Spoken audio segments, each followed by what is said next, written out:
बच्चों, last lecture में हम लोग एफसीसी, बीसीसी और सिंपल क्यूबिक की बात कर चुके हैं। सबके संकुलन प्रभाज निकाल चुके हैं, सबके घनत्व के बारे में, सबकी समन्वयी संख्या और इस तरह से z वगैरह सबकी बात कर चुके हैं। इस पर बहुत छोटे छोटे सवाल भी बनते हैं। वो कैसे बनते हैं आइए देखें, जो हमें याद भी करने के लिए आवश्यक है। जैसे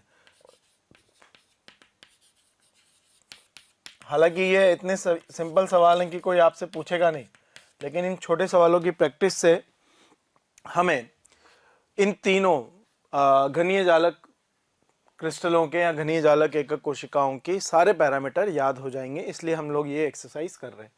तो इसका जवाब क्या होगा भाई? इसका जवाब होगा सिंपल। सारे जवाब हम एक साथ लिख रहे होंगे। आप चाहें तो अपने आप इसे सॉल्व करके आंसर लिख सकते हैं, हम अभी डिस्कस करेंगे।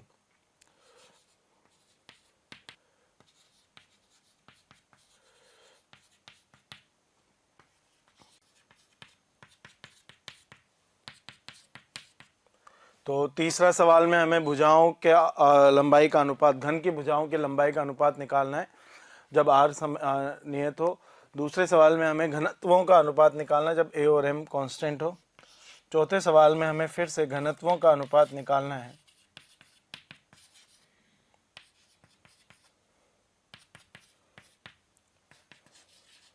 if r and m are constant।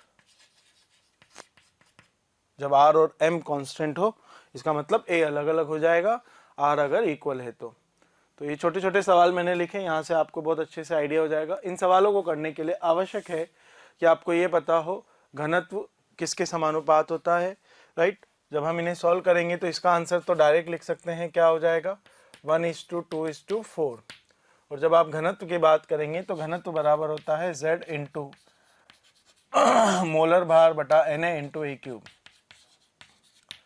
अब हमने बोल दिया है कि a और m कांस्टेंट है, तो जो घनत्व है वो सीधे सीधे इफ यहाँ पर हम लिख रहे हैं a एंड m अगर कांस्टेंट हो गए, m मतलब GMM से हमारा मतलब है ग्राम मोलर भार थे, so density is proportional to z only. और z का अनुपात ऊपर हमने लिखा ही है, तो यहाँ पर हमारे पास आंसर आ जाएगा क्या 1:2:4।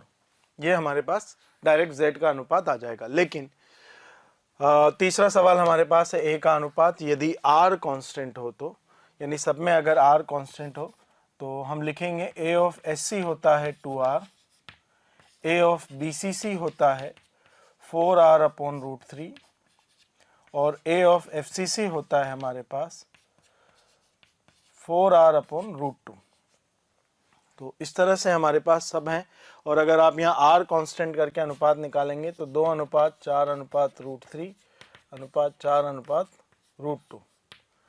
तो अगर आप चाहें तो √6 से मल्टीप्लाई करके इसे सॉल्व कर सकते हैं। तो जैसे ही √6 से मल्टीप्लाई और 2 से डिवाइड करेंगे तो ये हो जाएगा √6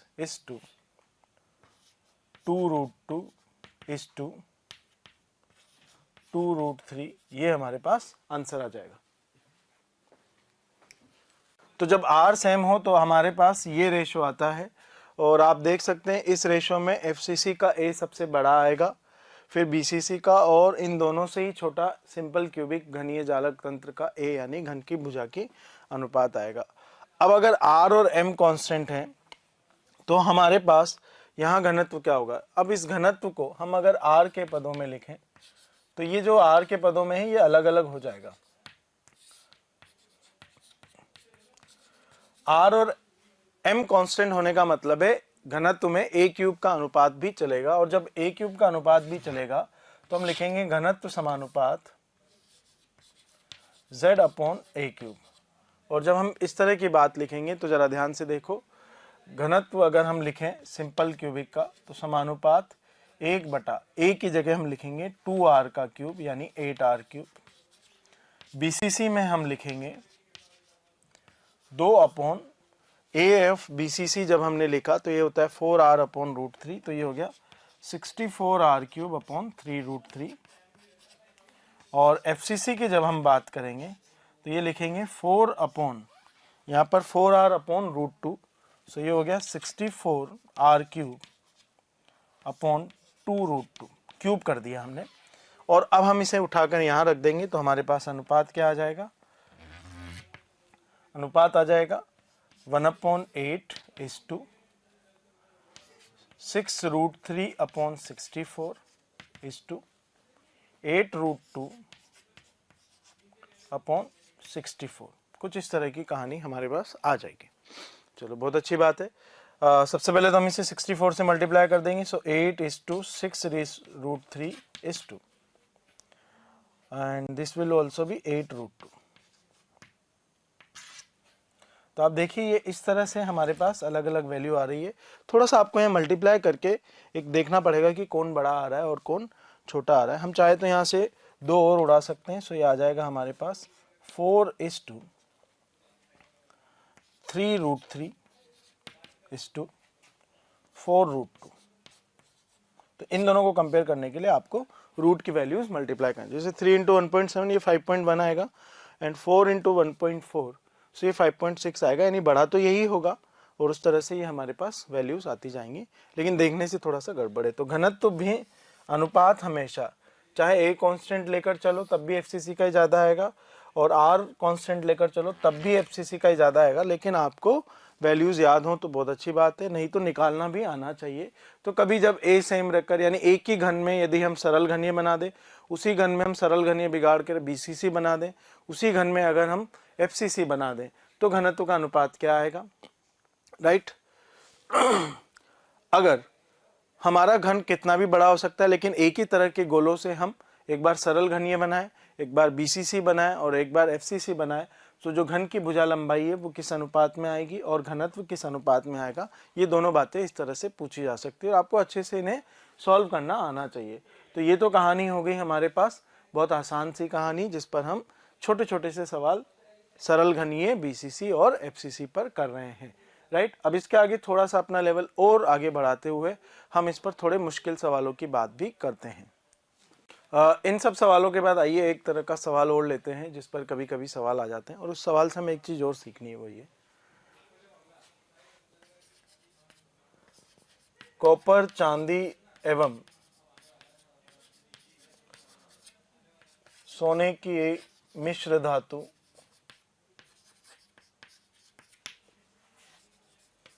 में कॉपर CCP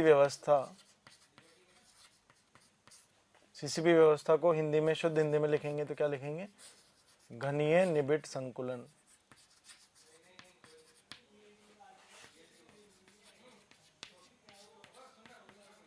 व्यवस्था में व्यवस्थित है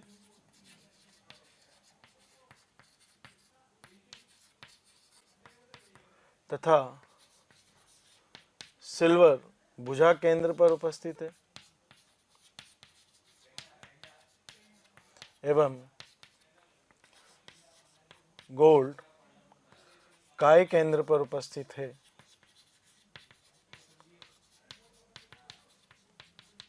तब मिश्र धातु का सरलतम सूत्र ज्ञात कीजिए।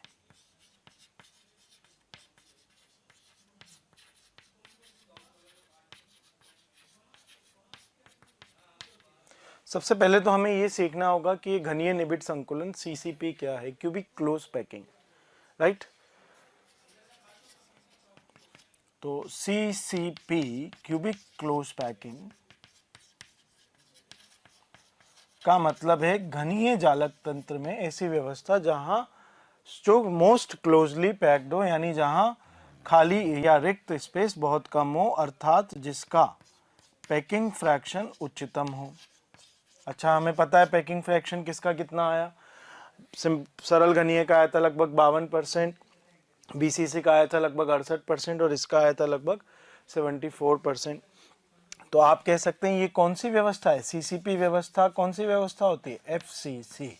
ये आपको ध्यान रखना है कि घनीय निबिड़ संकुलन कौन सी व्यवस्था होती है, FCC, क्योंकि वहां पर ही संकुलन प्रभाज उच्चतम आता है, राइट। तो ये बात हो गई। अब जब हमें इतना पता लग गया तो बाकी सवाल हमारे लिए आसान है। कैसे, कॉपर क्या हो जाएगा, FCC का Z होता है 4, डायरेक्ट लिख सकते हैं, नहीं तो 6 फलक केंद्र और 8 कोने, उस तरह से निकाल सकते हैं। सिल्वर कितने हो जाएंगे, तो 12 भुजा केंद्र गुणा 1/4, और गोल्ड कितने हो जाएंगे, तो 1 काय केंद्र गुणा 1। तो इस तरह से हमारे पास फॉर्मूला आ गया Cu4 Ag3Au, राइट। ये एक मिश्र धातु बन गई आपके पास, और ये इसका सरलतम सूत्र हो गया।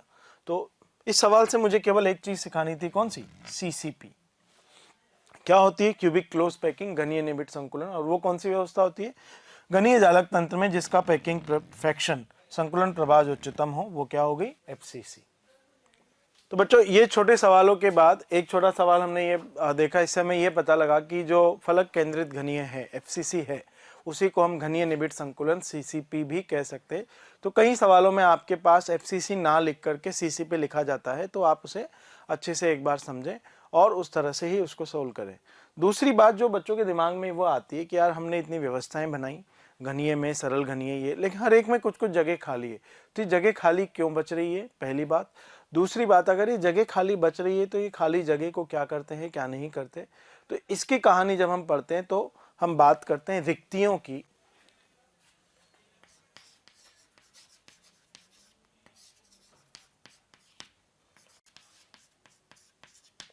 वॉइड्स क्या होता है कि जब भी हम गोले व्यवस्थित करते हैं, आप चाहे संतरे ले लीजिए, चाहे नींबू ले लीजिए, उन्हें जब एक लाइन में या एक सतह पर या 3D में बॉल्स को व्यवस्थित करेंगे तो बॉल्स के बीच में कुछ कुछ जगह खाली बच जाती है। वही खाली जगह को हम क्या कहते हैं, वॉइड्स कहते हैं। अगर 1D व्यवस्था है तो जो बचेगा उसे 1D वॉइड कह देंगे, 2D व्यवस्था है तो 2D वॉइड, 3D व्यवस्था है तो 3D वॉइड। किसी भी रिक्तिका को करेक्टराइज करने के लिए, बताने के लिए कि कौन सी रिक्तिका, हम दो चीजें बताते हैं। तो पहले तो हम परिभाषा लिखते हैं, फिर उसकी बात करेंगे। क्या परिभाषा है, तो हम बहुत जनरल परिभाषा लिख रहे हैं। किसी भी क्रिस्टलीय व्यवस्था में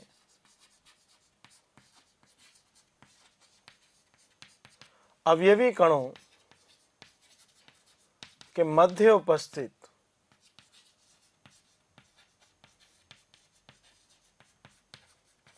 रिक्त स्थान को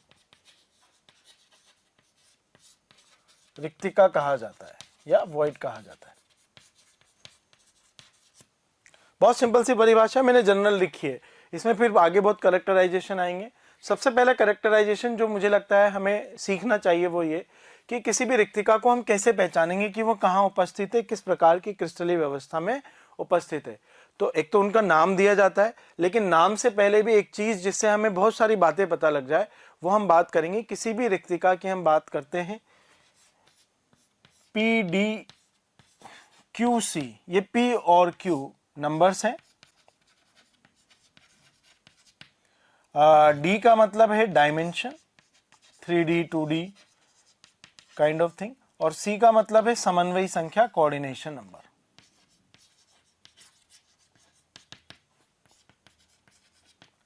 तो जैसे मैंने लिख दिया 2D4C, 2D4C का मतलब है द्विविमीय संरचना में ये रिक्तिका है, और 4C का मतलब है कि रिक्तिका में अगर मैं कोई छोटा कण रख दूं तो सतह में व्यवस्था के 4 कण उसे स्पर्श कर रहे होंगे, या हम कह सकते हैं रिक्तिका 4 कणों से मिलकर बनी है, राइट, 4 अवयवी कणों से मिलकर। तो 2D4C का मतलब क्या है,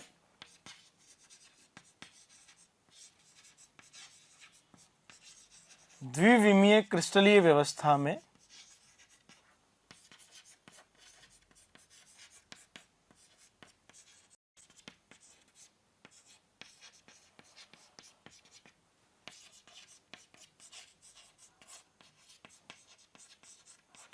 चार कणों से मिलकर बनी व्यवस्था।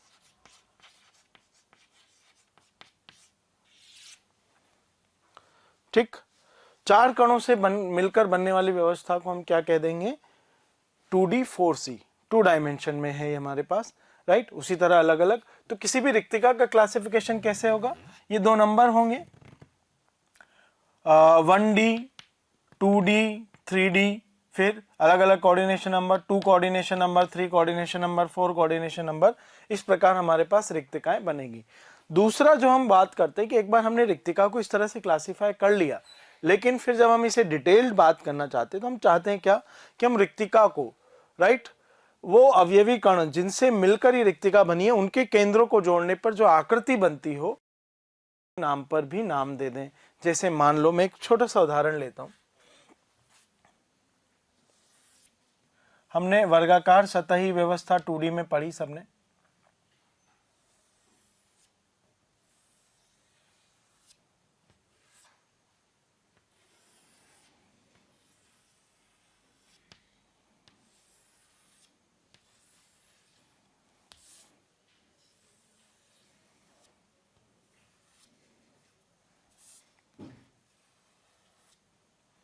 ये हमारे पास वर्गाकार सतही व्यवस्था। अब आप देख रहे हैं कि यहां पर एक ये जगह खाली बची हुई है, इस तरह की ये एक रिक्तिका बन रही है,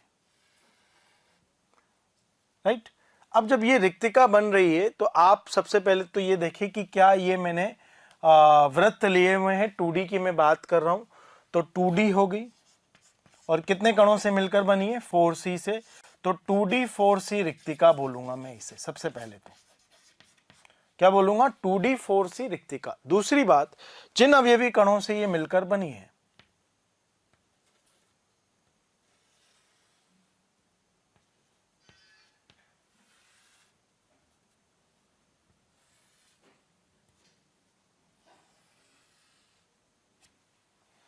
तो उन अवयवी कणों के केंद्रों को मिलाने पर क्या आकृति मिल रही है हमें, वर्ग। क्या मिल रही है, वर्ग। तो हम इसका एक और नाम दे देते हैं, क्या, वर्गाकार रिक्तिका।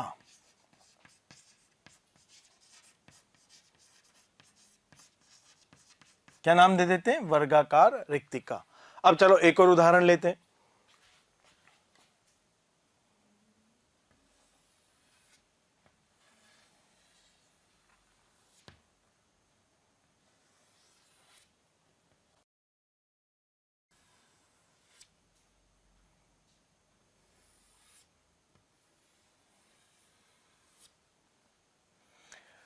अब जरा ध्यान से देखना, यहां पर मैंने 3 ही गोले दर्शाए हैं, हम चाहें तो 4 गोले, चौथा गोला यहां दर्शा सकते हैं।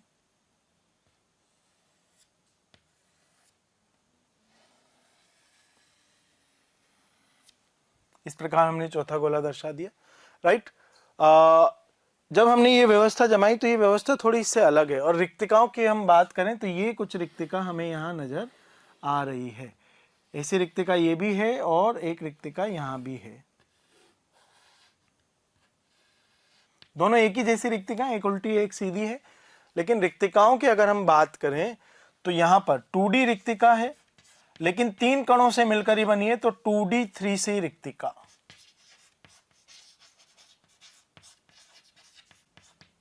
ठीक। अब हम आगे बात करें तो यहां पर अगर मैं जिन कणों से ये मिलकर बनी है उनकी अगर बात करूं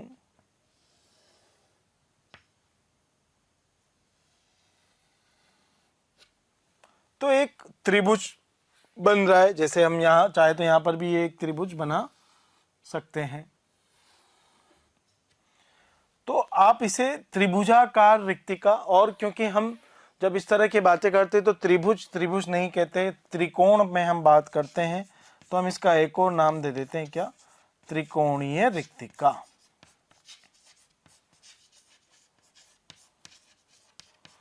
तो इस प्रकार बच्चों ये 2 उदाहरण मैंने कैसे क्यों लिए, ताकि मैं आपको बहुत अच्छे से ये समझा पाऊं कि रिक्तिका का मतलब क्या है, राइट, और रिक्तिका को कैसे हम वर्गीकृत या क्लासिफाई कर सकते हैं, कैसे करेक्टराइज कर सकते हैं बेसिकली, राइट। तो 2D का मतलब द्विविमीय क्रिस्टलीय संरचना है, 3C मतलब 3 कणों से मिलकर रिक्तिका बनी है, और जब इसे मैं बोलता हूं त्रिकोणीय रिक्तिका, तो इसका मतलब जिन कणों से मिलकर बनी है उनके केंद्रों पर मिलाने पर हमें एक त्रिकोण मिलता है, यानी त्रिभुज मिलता है। यहाँ पर वर्गाकार यानी जिन कणों से मिलकर बनी है उनके केंद्रों को मिलाने पर हमें एक वर्ग मिलता है, इसलिए इस रिक्तिका को हमने क्या नाम दे दिया, वर्गाकार रिक्तिका। ये तो मैंने क्या बताया आपको, रिक्तिका क्या होती है, कैसे उसका नाम दिया जाता है। दूसरी बात, रिक्तिका में कण के उपस्थित होने का मतलब है, ये बहुत इंपॉर्टेंट पॉइंट है, रिक्तिका में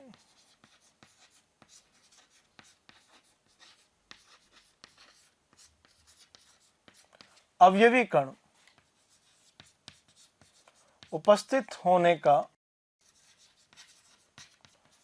अर्थ है कि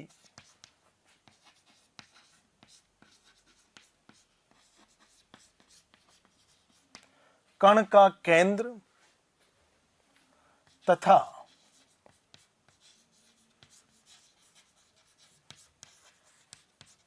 रिक्तिका का केंद्र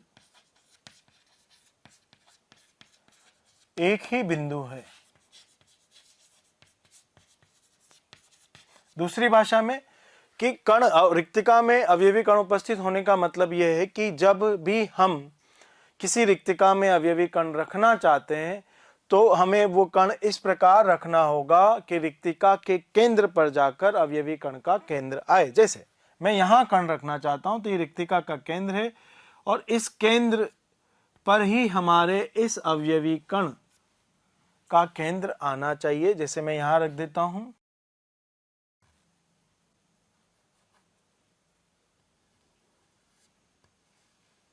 थैंक यू बच्चों, आप सब लोग हमारे वीडियोस देख रहे हैं। आप अगर इन वीडियोस के थ्रू एनरोलमेंट चाहते हैं तो डिस्क्रिप्शन में दिए हुए लिंक पर क्लिक करके अपना एनरोलमेंट सुनिश्चित कर सकते हैं। बहुत सारे बच्चे ऐसे भी हैं जिन्हें वीडियोस के साथ साथ डाउट सॉल्विंग और मॉड्यूल वगैरह भी रिक्वायरमेंट होते हैं, तो वो आप अपने प्रीमियम कोर्स को ज्वाइन करके जो कि डिस्क्रिप्शन में दिया हुआ है उसको ज्वाइन करके वहाँ एनरोलमेंट करके पा सकते हैं।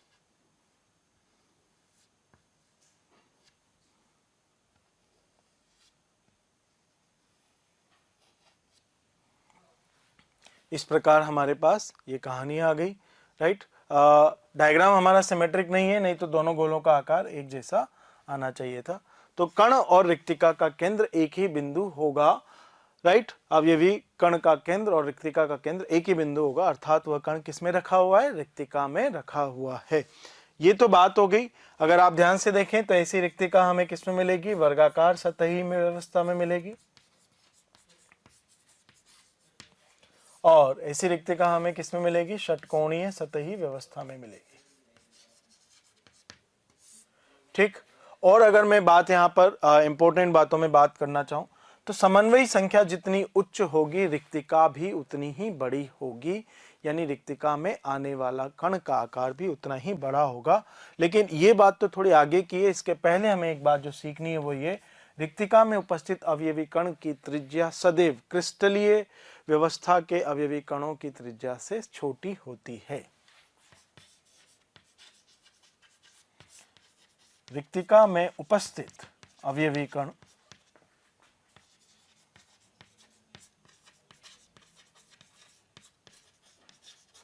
की त्रिज्या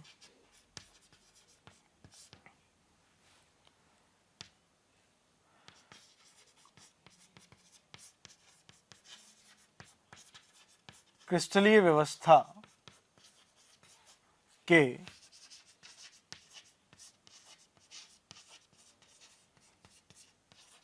अवयवी कणों की व्यवस्था से अवयवी कणों की त्रिज्या क्रिस्टलीय व्यवस्था के अवयवी कणों की त्रिज्या से छोटी होती है। ठीक। तो इस प्रकार हमारे पास अगर हम बात करें तो अलग अलग तरह की व्यवस्थाएं आती है और अलग अलग कहानी होती है। तो छोटी तो होती है, छोटी त्रिज्या का कण ही खाली जगह में आ सकता है, क्योंकि बड़ी का अगर आ सकता होता तो पहले ही भर गया होता। यानी जिस त्रिज्या के गोलों से हमने व्यवस्था बनाई है क्रिस्टलीय व्यवस्था, उस त्रिज्या से छोटी त्रिज्या के कण हम उस व्यवस्था के रिक्तिकाओं में रख सकते हैं। इस तरह की बात हम लोग यहाँ पर कह रहे हैं।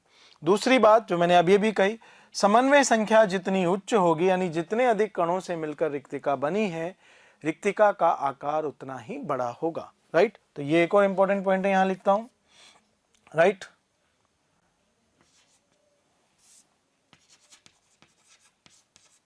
उच्च समन्वय संख्या अर्थात रिक्तिका का आकार बड़ा।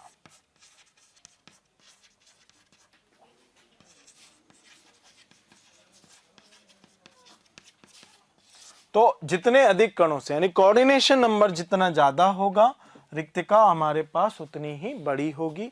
इस तरह की बात होगी, राइट। अब हम यहाँ पर एक चीज और लिखना चाहें, रिक्तिका में उपस्थित अवयवी कण की त्रिज्या हम लिखते हैं यूजुअली छोटे r से, और अवयवी कणों की त्रिज्या हम लिखते हैं बड़े R से। तो इन चीजों में हमें एक चीज और सीखनी रहती है, वो ये छोटे r और बड़े R में संबंध, राइट। ये तो मैंने द्विविमीय रिक्तिकाओं की बात करी, फिर हम त्रिविमीय की बात करेंगे, लेकिन त्रिविमीय की बात करने से पहले, क्योंकि मैंने जनरल पॉइंट्स तो आपको बता ही दिए, हम यहाँ पर छोटे r और बड़े r में संबंध की बात भी यहीं कर लेते हैं, फिर एक साथ चलेंगे किस पर, 3 डायमेंशनल रिक्तिकाओं पर, 3D रिक्तिकाओं पर। तो बच्चों, जब हम वर्गाकार सतही व्यवस्था में रिक्तिका की बात करते हैं, तो आप देखिए हमारे पास छोटा r और बड़ा r, ये हमारे पास एक व्यवस्था हो गई, छोटा r और बड़ा r ये एक व्यवस्था हो गई, और ये एक त्रिभुज बन गया, राइट। तो ये है छोटा r, ये है बड़ा r, ये है छोटा r, ये है बड़ा r। छोटा r और बड़े r में हमें संबंध चाहिए, राइट। आप चाहें तो किसी भी तरह से बात कर सकते हैं, क्योंकि एंगल 90 डिग्री है तो पाइथागोरस भी लगा सकते हैं, नहीं तो कोसाइन रूल लगा सकते हैं। तो मैं पाइथागोरस लगाता हूँ। तो अगर बात करेंगे तो r प्लस आर का स्क्वायर, r प्लस आर का स्क्वायर, लंब का स्क्वायर, आधार का स्क्वायर बराबर विकर्ण का स्क्वायर, जो कि 2r का स्क्वायर, राइट। तो अब अगर हम यहाँ से बात करें तो r प्लस आर का स्क्वायर 2 बार बराबर 4r स्क्वायर पर 2r स्क्वायर। तो r प्लस आर बराबर √2r। तो r बराबर क्या आ गया, √2 माइनस 1r। और अगर आप यहाँ पर बात करें r अपॉन r की, तो इसमें आ रहा है r अपॉन r बराबर कितना आ रहा है, √2 माइनस 1। ये वर्गाकार सतही के लिए कहानी हो गई। अब यहाँ पर हम बात करें तो इस ऊपर वाले में मैं बात करूँगा। जब मैं यहाँ पर बात करूँगा तो ध्यान से देखिए, ये हो गया r प्लस आर और ये भी हो गया r प्लस आर। तो अगर हम यहाँ पर लिखें तो बड़ा r, छोटा r, बड़ा r, r और r, इस तरह की हमारे पास बात हो गई, राइट। थोड़ा सा अगर इसे बाहर निकाल कर देख लें तो ये त्रिभुज में कुछ ऐसा बन रहा है। यहाँ पर हम बात करेंगे छोटा r, बड़ा r, बड़ा r, बड़ा r, बड़ा r, ठीक। कहानी यह है कि अब यहाँ पर कोण जो है 120 डिग्री है, तो या तो कोसाइन रूल लगा दीजिए या लंब डालिए और फिर लंब की लंबाई निकाल कर इस तरह से। तो हम डायरेक्ट कोसाइन रूल लगा देते हैं। जब हमने कोसाइन रूल लगाया तो कोस 120 डिग्री बराबर क्या हो गया हमारे पास, r प्लस आर का स्क्वायर, r प्लस आर का स्क्वायर माइनस 2r का square divided by 2 times of r plus R, r plus R. ये हमने कोसाइन रूल लगा दिया। कोस 120 माइनस 1/2 होगा, तो ये 2 तो कैंसिल हो गया, -2 माइनस r प्लस आर का square is equals to 2 times of r plus R का स्क्वायर माइनस 4r स्क्वायर। इसे इधर ले लेंगे, सॉल्व कर देंगे तो हमारे पास ये वैल्यू आ जाएगी। तो r प्लस आर का square is equals to 4/3r square. Under root ले लेंगे, 2/√3 आ जाएगा और बाकी इस तरह से सॉल्व कर लेंगे। तो यहाँ पर क्या आ जाएगा षटकोणीय में, r बराबर 2/√3 माइनस 1 इंटू r, या r अपॉन r, ये वैल्यू आ जाएगी। तो ये षटकोणीय व्यवस्था में आ गई और ये वर्गाकार सतही व्यवस्था में आ गई, राइट। अब अलग अलग तरह से हम लोग यहाँ पर बात कर सकते हैं। तो 2 तरह की रिक्तिकाएं आ गई। वर्गाकार सतही में वर्गाकार रिक्तिका 2D 4C, षटकोणीय व्यवस्था में त्रिकोणीय रिक्तिका 2D 3C रिक्तिका और r/r इस तरह की। अब आप देखिए यहाँ का r और यहाँ का r मैं कंपेयर करूंगा तो ये 0.414r है, और जब मैं यहाँ पर लिखूंगा तो ये आ जाएगा 2/√3 को आप सॉल्व करेंगे तो 2/1.7, या मैं 1.8 मानता हूँ रफली, तो 2/1.8 यानी ये हो गया 10/9 माइनस 1, तो 1/9 हमारे पास आ रहा है जो कि इससे छोटा ही आएगा, उससे बड़ा नहीं आएगा, राइट। तो अगर हम यहाँ पर बात करें, या 3/17 आ रहा होगा, 3/17 भी हमारे पास उससे छोटा ही होगा अगर आप एग्जैक्ट कैलकुलेट करेंगे तो ये हमारे पास अलग अलग व्यवस्थाएं आ गई। लेकिन अभी हमने केवल किसकी बात करी है, 2D व्यवस्था की बात करी है, 2D रिक्तिकाओं की बात करी। जब हमने 2D की बात करी तो हमें देखते ही पता भी लग गया कि ये रिक्तिका कहाँ होगी, ये रिक्तिका कहाँ होगी। जब हम 3D में बात करेंगे तो हमारे लिए थोड़ा सा मुश्किल हो जाता है कि कौन सी रिक्तिका कहाँ होगी। तो हम सबसे पहले सारी तरह की रिक्तिकाएं पढ़ लेंगे, फिर ये कोशिश करेंगे कि रिक्तिका कहाँ बन सकती है, किस व्यवस्था में बनेगी और किस में नहीं बनेगी। इस प्रकार की बातें हम लोग कर रहे होंगे। तो आइए बात करते हैं किसकी, 3D रिक्तिकाओं की। तो बच्चों बात करते हैं 2D वॉइड्स के बाद 3D वॉइड्स की। 3D वॉइड्स में कैसे कैसे हमें अलग अलग वॉइड्स बनाने हैं, इसके बारे में हम बात करते हैं। आइए सबसे पहले 3D में हम बात करेंगे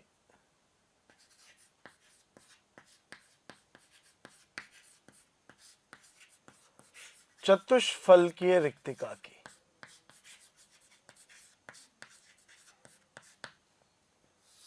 किसकी बात करेंगे, चतुष्फलकीय रिक्तिका की। अच्छा, चतुष्फलकीय रिक्तिका जब मैं बोल रहा हूं तो मुझे पता है अवयवी कण मिलकर क्या बना रहे होंगे, एक चतुष्फलक बना रहे होंगे। अच्छा 3D है तो 3D, और चतुष्फलक कितने से बनता है, 4 से, तो 3D 4C वॉइड ये हमारे पास हो जाएगा। अब आइए बात करते हैं चतुष्फलक रिक्तिका किस तरह से बन रही होगी उसके बारे में।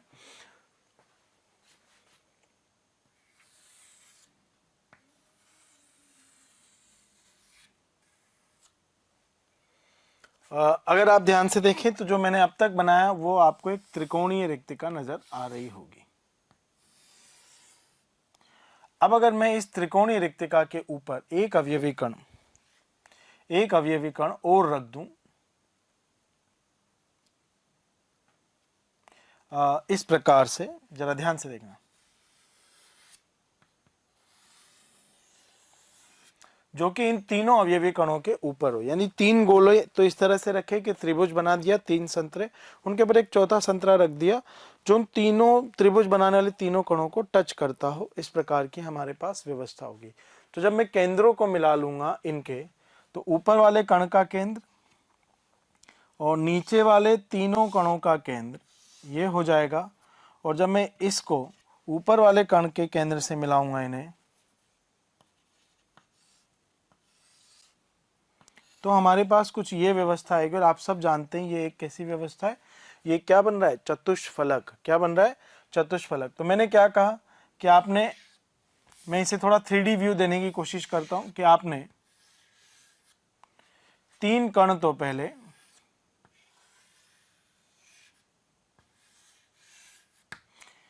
इस तरह से व्यवस्थित कर ली, फिर इन 3 कणों के ऊपर एक और चौथा कण आपने इस तरह से, तीसरा नीचे के तल वाला तीसरा कण आपको नहीं दिख रहा है, ये पीछे वाला कण है जो आपको दिख रहा होगा, राइट।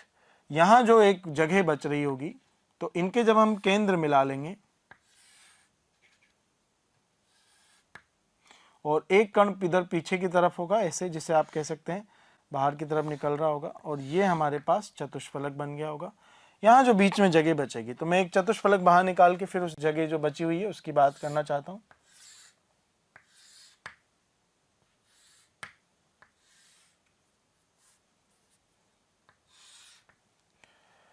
अब अगर हम बात करें तो बीच में जब जगह की बात आएगी तो वो यहाँ कहीं होगी और यहाँ से कुछ इस तरह से आएगी, राइट। और इस तरह से वो गोला हमें रखना पड़ेगा।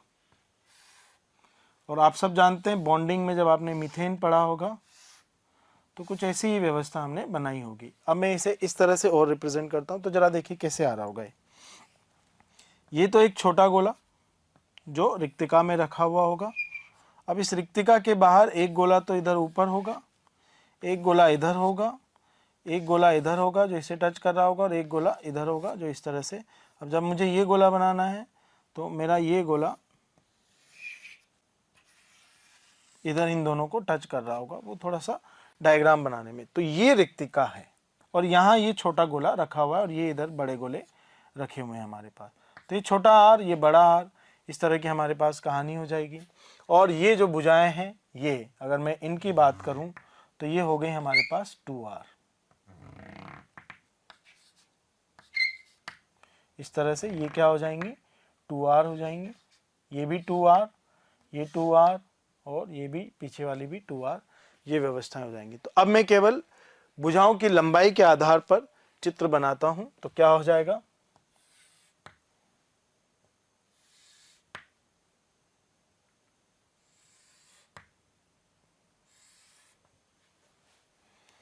हर एक भुजा r 2r की कहानी है। और फिर हमने इनको बाहर की को जोड़ दिया जो कि 2r है। ये फिर से 2r, आप कह सकते हैं ये फिर से 2r, इसे थोड़ा सा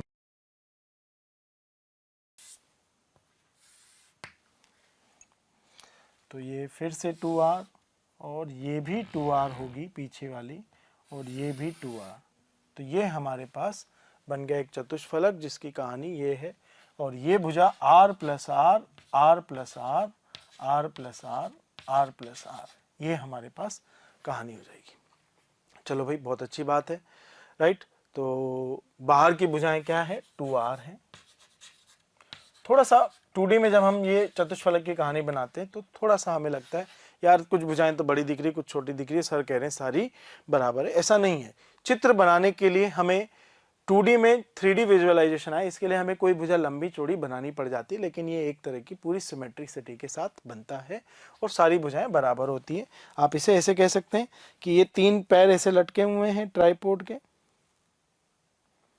और एक ऊपर की तरफ निकला हुआ है, तो ये क्या बनता है, एक चतुष्फलक बनता है। अब हमें यहाँ आर और आर की बात करनी है। आर और आर की जब हम बात करते हैं तो हमारे पास यहाँ अलग अलग व्यवस्था आती है। 2 तरीके हैं। पहला तरीका तो क्या है, जिसका मैं डेरिवेशन भी करूंगा, कि चतुष्फलक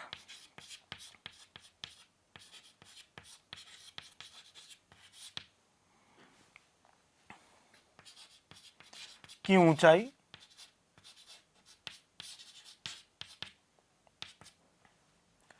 राइट। अब जब चतुष्फलक की ऊंचाई की बात होती है तो हम क्या कहेंगे कि भाई ये भुजा जो है ये यहाँ तक ले आओ। अच्छा, ये क्या होगा, तो ये इस समबाहु त्रिभुज का लंब होगा, तो ये यहाँ काटेगी, फिर ये यहाँ ले आओ और यहाँ से ये आप निकाल सकते हैं इस तरह से ये दूरी लेकर। ठीक, तो अब कहानी ये आती है कि भाई हम इसे निकालेंगे कैसे। तो ये ऊंचाई जब हमें निकालनी है इस तरह की, तो ये एक त्रिभुज बना देंगे, ऊंचाई निकाल देंगे, राइट। तो सबसे पहले तो समबाहु त्रिभुज की लंब की ऊंचाई, तो समबाहु त्रिभुज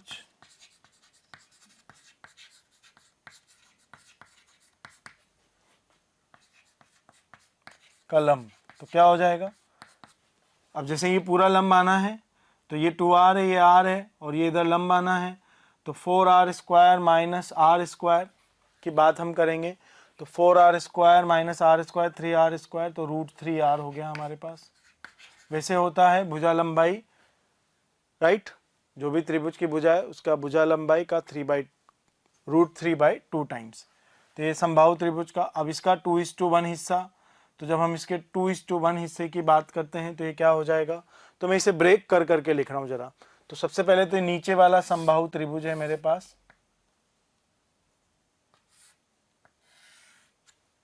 इसमें मैंने ये लंब निकाल दिया।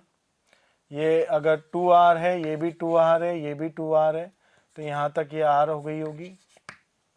और ये लंबाई मेरे पास आ गई कितनी, √3r। और फिर यहाँ ये 2:1 में होगी, तो ये बिंदु की अगर हम बात कर ले तो मैं लिखता हूँ ABC और ये बिंदु हो गया D, राइट। D से मैं यहाँ आ रहा हूँ तो इसे मैंने केंद्र O लिख दिया और इसे मैंने केंद्र G लिख दिया, तो ये हो गया G। तो मैं AG निकालना चाहता हूँ तो AG हो जाएगा 2:3 इंटू पूरा लंबाई, तो आप इसे AE कह सकते हैं ऑफ AE जो कि लंब है। तो ये हो जाएगा हमारे पास 2:3 इंटू AE लंब, क्या हो गया, √3r, तो ये हो गया 2/√3r। ये तो मिल गया AG। AG मिले चाहे BG मिले, बात बराबर हो जाएगी। तो AG बराबर, और यही बराबर किसके हैं, BG के। अब इस त्रिभुज में बात करो तो कौन से त्रिभुज, चतुष्फलक की ऊंचाई क्या होगी ये हम निकालना चाह रहे हैं। तो अब हमारा त्रिभुज है ये है डी, ये है बी और ये है जी। अच्छा, हमें बी जी पता है, कितनी है बी जी, तो बी जी ए जी के बराबर है, ये हो गया हमारे पास 2/√3 इंटू आर। अच्छा, डी जी हमें निकालना है, यही ऊंचाई है, और डी बी ये कितना है 2r है, और ये लंब है। पाइथागोरस लगा देंगे फिर से बहुत आसान तरीके से, क्या हो जाएगा, तो 4r² minus 4r² upon 3 under root, ये बराबर हो गया डी जी। जरा सॉल्व कर लेते हैं इसे, तो 2r तो बाहर, 1 माइनस 1/3 2/3, तो ये हो गया under root of 2/3 into 2r। लेकिन हमें तो डी ओ या ए ओ या बी ओ चाहिए,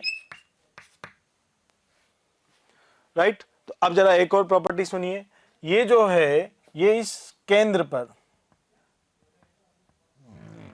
ये यहाँ चतुष्फलक का केंद्र हो गया, ये 3:1 में डिवाइड रहती है, तो डी ओ जो है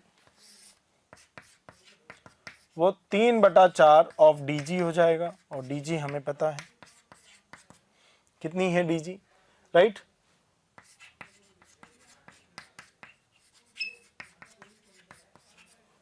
और अब आप इसे सॉल्व कर देंगे, तो जरा ध्यान से देखिए क्या आ रहा है, ये 2 कैंसिल हो गया, तो ये इस 2 को हम अगर एज इट इज रहने दें, तो ये आ रहा है यहाँ से आधा into under root of 3/2 into 2r।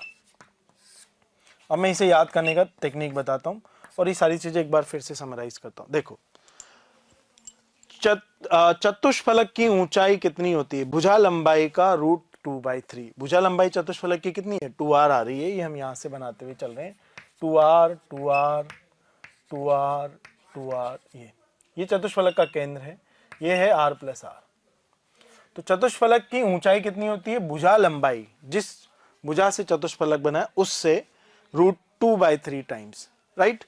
अब चतुष्फलक के कोने से केंद्र की दूरी, यानी इससे दूरी, तो अगर ये d है, ये b है, ये a है और ये c है, तो AO BO DO CO ये सब कितने होंगे, तो ये होंगे छोटा r प्लस बड़ा r, और ये होता है 3/1 अनुपात में काटता है ये इस लंब को, राइट। तो हमने यहाँ से 3/1 अनुपात में काटा, तो 3/4 हिस्सा इधर हो गया, 3/4 हिस्सा जब इधर हो गया, तो आप देखिए ये आ रहा है चतुष्फलक के कोने से केंद्र की दूरी आधा गुना अंडर रूट ऑफ 1.5 गुना भुजा लंबाई। भुजा लंबाई कितनी है 2r, राइट।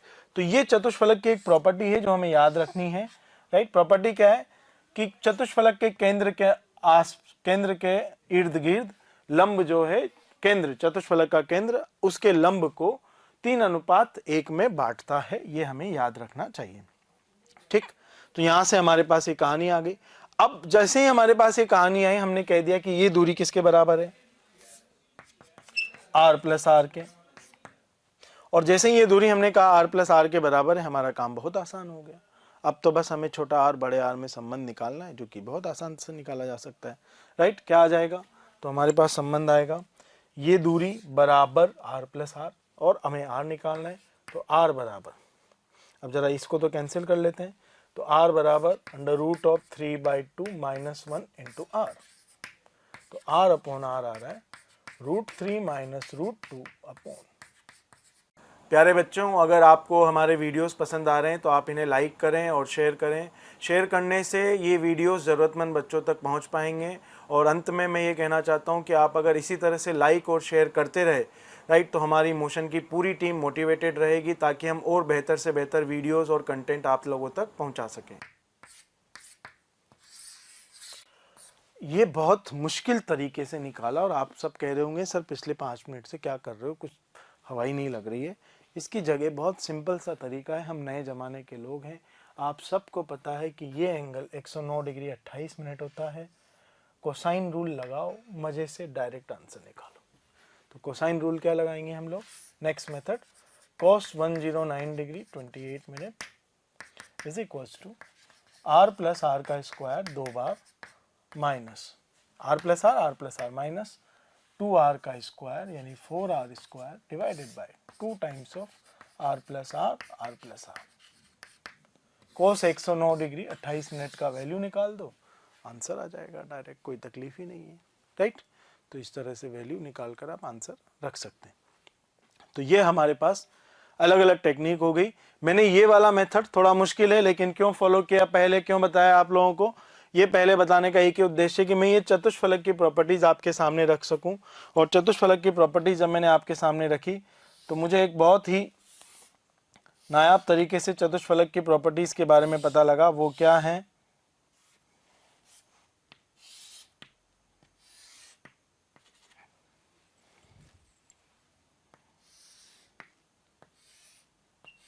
ये हमारा चतुष्फलक हो गया, ये इसका केंद्र हो गया।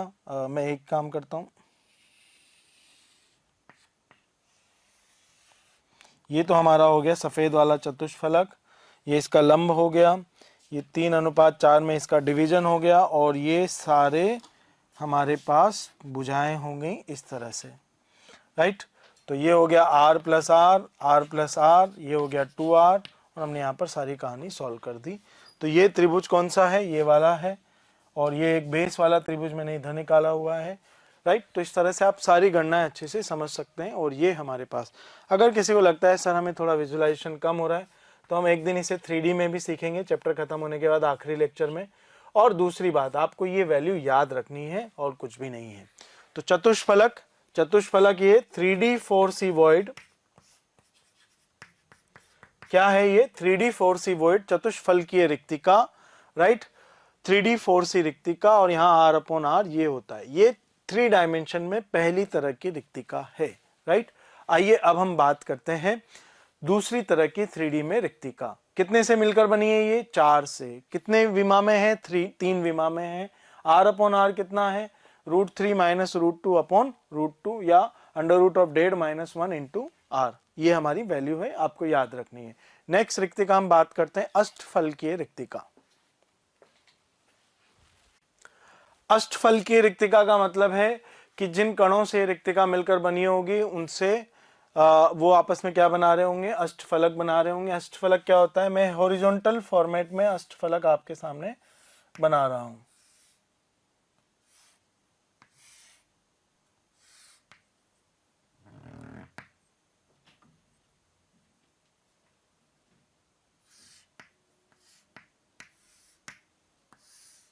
ये हमारे पास एक अष्टफलक है। अगर आप देखें तो 4 कण एक तल में है, उनके ऊपर एक कण है और बीच में एक तल है, तो आप इसे ऐसे बना सकते हैं।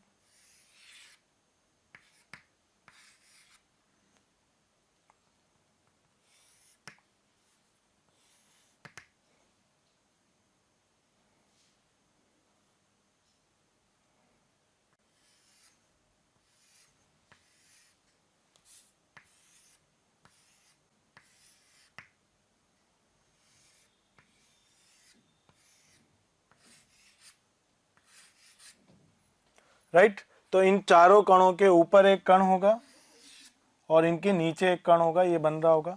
तो मैं इन चारों कणों की जो यहाँ के केंद्र वाली सतह है, इसके ये 4 गोले बना दूं, तो ये 2D में कुछ ऐसे नजर आएंगे हमें। फिर इनके ऊपर जो गोला है उसका बना दूं तो वो कुछ ऐसे नजर आएगा, और नीचे वाला एक ऐसे नजर आएगा। जब हम इन्हें जोड़ेंगे, तो ये कुछ ऐसी व्यवस्था होगी। इसका जोड़ेंगे तो ये ऐसी व्यवस्था आएगी, और जब नीचे वाले का जोड़ेंगे तो ये कुछ ऐसी व्यवस्था होगी। तो अल्टीमेटली इसे अगर मैं थोड़ा सा और अलग रूप में बनाऊं,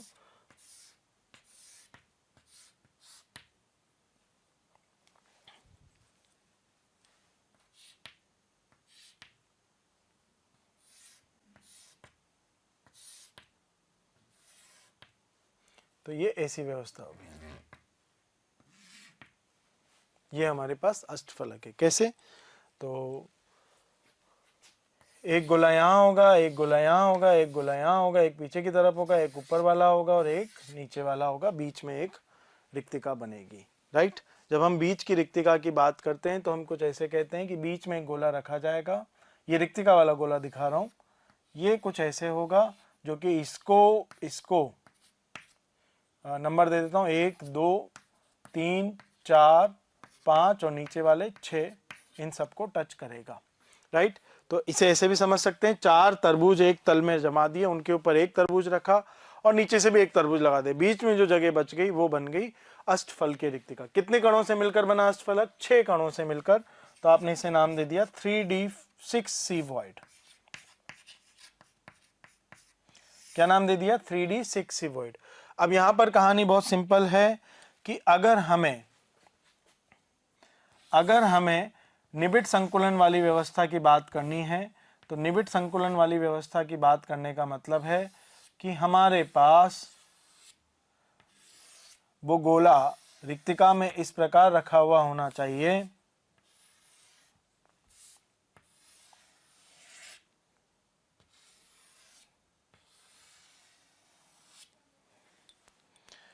कि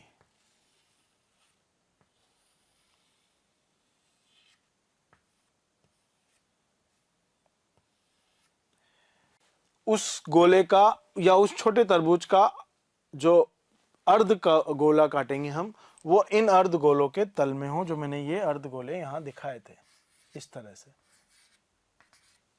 राइट। तो अब जब उन अर्ध गोलों के तल में होगा तो आप देखिए उस तल में जब हम बात करेंगे तो उस तल में ये एक वर्ग तो बनेगा ही बनेगा अष्टफलक के बीच में, और उस वर्ग के तल में ही ये गोला आना चाहिए। तो एक तरह से आप ये गणना पहले कर चुके हैं, छोटा आर, बड़ा आर, और ये आर और ये आर, और ये गणना आप अभी भी कर चुके हैं वर्गाकार रिक्तिका में। तो क्या आ गया? ये आर प्लस आर का स्क्वायर 2 बार बराबर 4r स्क्वायर, तो r बराबर √2 - 1 इंटू आर।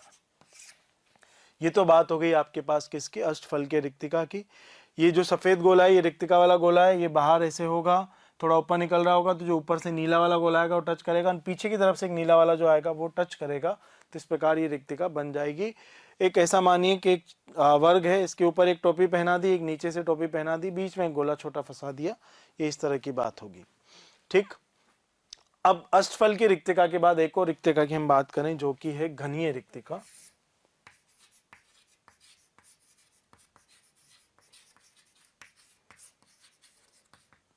Cubicle void.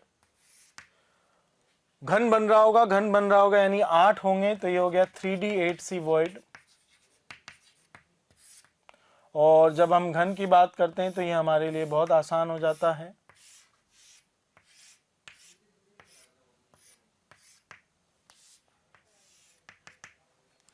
हमें बहुत अच्छे से पता है कि घनी रिक्तिका में कण ऐसे रखे हुए होंगे और बीच में घन के काय केंद्र पर, हमें पता है कि रिक्तिका केंद्र पर ही होती है, घन के काय केंद्र पर एक अवयवी कण रखा होगा जो कि आप कहेंगे रिक्तिका में।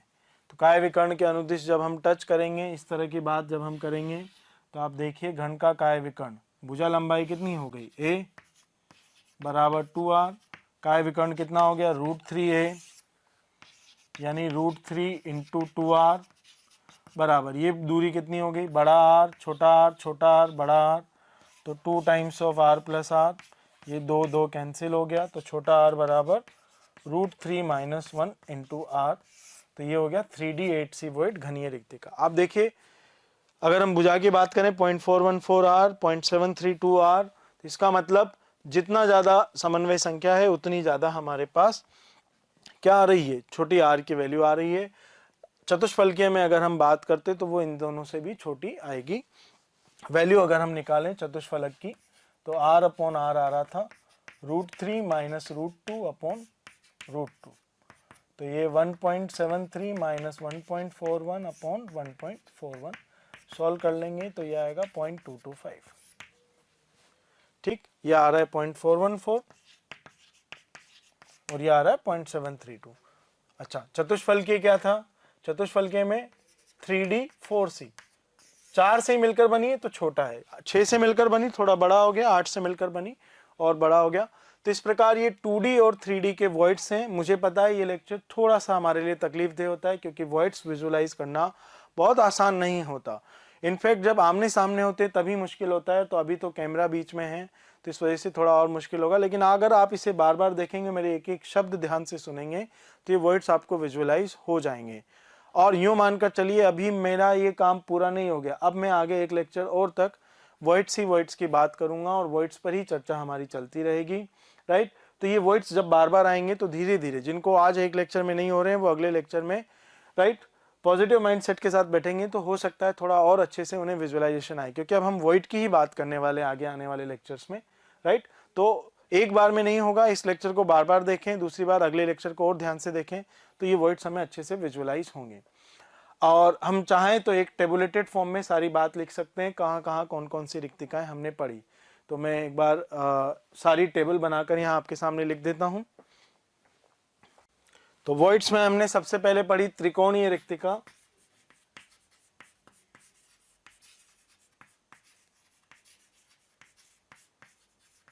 त्रिकोणीय रिक्तिका हमारी 2D 3C वॉइड था, यानी 2D में बन रहा था और 3 समन्वय संख्या 3 कणों से मिलकर बन रहा था।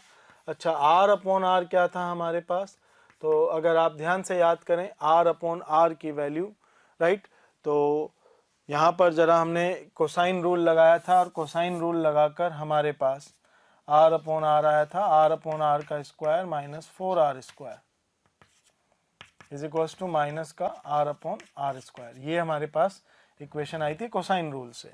और फिर हमारे पास क्या हो गया था, 2/√3 माइनस 1, ये वैल्यू हमारे पास हो गई थी। आप चाहे तो न्यूमेरिकल पॉइंट डेसिमल वाली वैल्यू भी निकाल कर रख सकते हैं। फिर आई थी वर्गाकार, वर्गाकार थी 2D 4C की जब हमने बात करी तो R/R आया था हमारे पास √2 माइनस 1। फिर हमने पढ़ी चतुष्फलकीय रिक्तिका,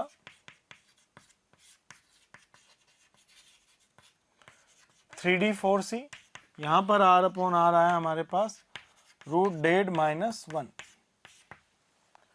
फिर हमने पढ़ी अष्टफलकीय, अष्टफलकीय थी 3D 6C और यहाँ R/R आया हमारे पास √2 माइनस 1। और फिर आई हमारे पास घनीय रिक्तिका, घनीय 3D में 8 घन के 8 कोनों से मिलकर बनी, घन के इकाई केंद्र पर, राइट, R/R आया हमारे पास √3 माइनस 1। अब आपको अगर ये नोमेनक्लेचर याद है तो आपको अलग से समन्वय संख्या कितने कणों से, घनीय रिक्तिका में उपस्थित कण की समन्वय संख्या हमेशा 8 होगी, अष्टफलकीय रिक्तिका में उपस्थित छोटे अवयवी कण की समन्वय संख्या हमेशा 6 होगी, चतुष्फलकीय में उपस्थित की हमेशा 4 होगी, वर्गाकार की भी 4 होंगी, त्रिकोणीय की भी 3 होंगी। ये दोनों 2D के हैं, ये षटकोणीय व्यवस्था में मिलती है, ये भी हम देख चुके हैं। ये वर्गाकार सतही व्यवस्था में मिलती है, ये भी हम देख चुके हैं। अच्छा, ये कहाँ कहाँ मिलते हैं इनके बारे में हमने अभी बात नहीं की है, इनकी बात अब हम लोग कर रहे होंगे। तो टेबल तो हमने बना दी है, आपको ये R/R का रेशो याद होना चाहिए, लेकिन एक चीज और जो बहुत काम की है और जिस पर सारी चीजें गवर्न करती है वो ये, राइट, कि अगर मुझे चतुष्फलक में रखना है तो त्रिज्या इससे बराबर या इससे बड़ी होनी चाहिए। छोटी रखूंगा, संतरा जहां आना है वहां नींबू रखूंगा तो नीचे टपक जाएगा। तो इतना सा बात याद रखना, जहां संतरा रखना जाना चाहिए, जहां संतरा फिक्स होगा वहां नींबू कभी भी नहीं रखा जा सकता, राइट। क्यों? क्योंकि नींबू इधर उधर फिक्स नहीं हो पाएगा, यानी हमारी जो कण है वो या तो फिक्स हो जाए, एकदम परफेक्ट हो जाए, परफेक्ट क्रिस्टल बनाए, या थोड़ा सा बड़ा हो तो थोड़ा डिस्टोर्शन आ जाएगा। यानी हम भारतीय मानसिकता की बात करेंगे कि हमें चीज ठूसनी है, ढीला पोला काम नहीं करना है, संतरे की जगह नींबू नहीं रखना है, नहीं तो नींबू रह नहीं पाएगा, वहां घूमता रहेगा, राइट। और जब वो घूमता रहेगा तो फिर वो ठोस नहीं रहेगा, वो फिक्स नहीं होगा। ठोस बनाना है यानी फिक्स करना है, फिक्स करने के लिए पूरा जाकर फिक्स होना चाहिए अंदर। तो कण की जो त्रिज्या है वो अनुपात इससे बड़ा या बराबर हो सकता है, तब जाकर हम बात कर रहे होंगे इसकी। बाकी वो एक टेबल जो है रेडियस रेशो की, उसकी बात हम लोग अगले टर्न पर करेंगे भी सही।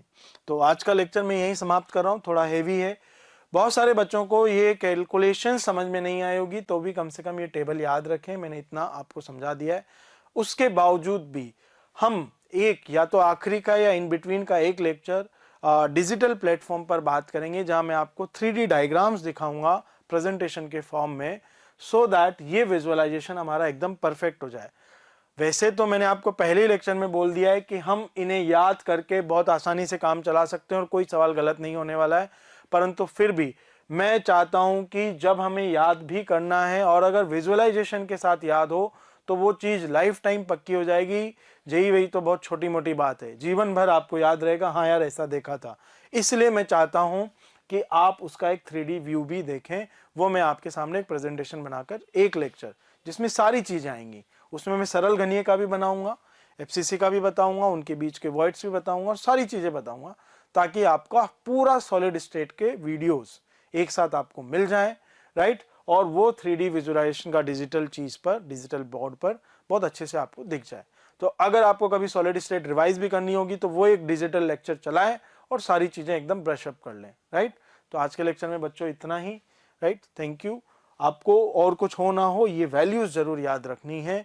मैं कहता हूँ किसी को कुछ भी नहीं समझ में आया, अगर उसने ये वैल्यू याद रख ली तो जिसको सब कुछ समझ में आया वो उसके बराबर खड़ा हुआ है, राइट। तो बस आज के लिए इतना ही, थैंक यू। बच्चों, अगर आपको मेरा ये वीडियो पसंद आ रहा है और आप मेरे और कोई वीडियो देखना चाहते हैं या मोशन के किसी और एक्सपर्ट फैकल्टी टीम के वीडियोस आप देखना चाहते हैं तो आज ही कॉल करें 1800 2121 799।